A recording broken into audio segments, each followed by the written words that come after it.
Meanwhile, US President Donald Trump has landed in Egypt and held a media interaction alongside Egyptian President El-Sisi. President Trump is co-chairing the summit with the Egyptian president as he welcomed the leaders at the summit venue. Now, President Trump has met Palestinian Authority leader Mahmoud Abbas at the summit.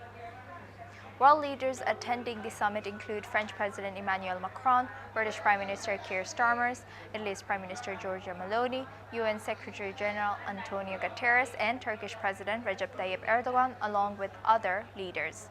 The summit primarily focuses on securing and implementing the multi-phase peace agreement between Israel and Hamas. One of the key areas to be discussed is Gaza's future governance, as associates close to Hamas have already stated that Hamas would not be part of the transition phase of the governance.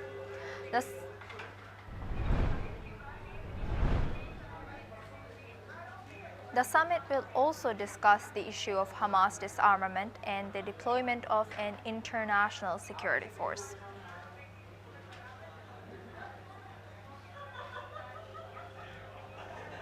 Moving on, the US government shutdown has entered its third week today, with Congress still gridlocked over spending and no resolution in sight.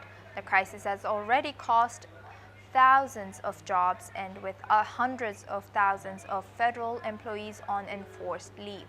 President Donald Trump is following through on his threats to cut the workforce in an effort to pressure Democrats to agree to Republican funding demands. President Donald Trump has warned that if Democrats continue to refuse support for a House-passed resolution to fund the government through late November, it could lead to mass layoffs targeting workers deemed aligned with the opposition party.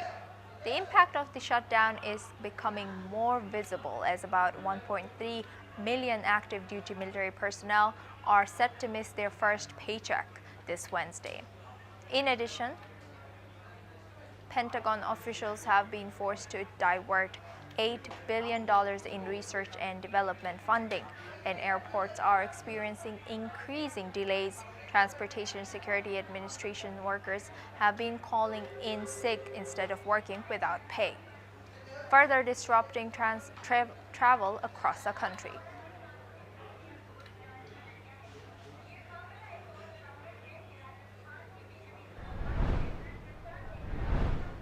In Mexico, according to government officials, torrential rains that has hit Mexico last week has left at least 64 people dead and 64 missing.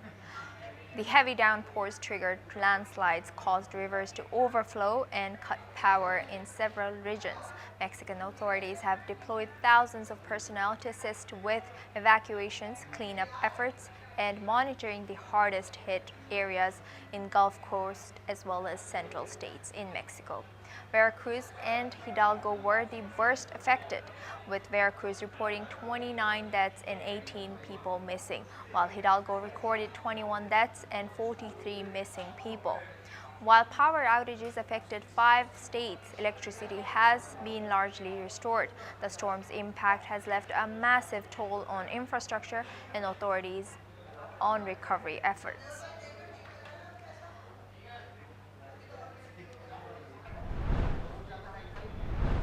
There's a political crisis going on in Africa.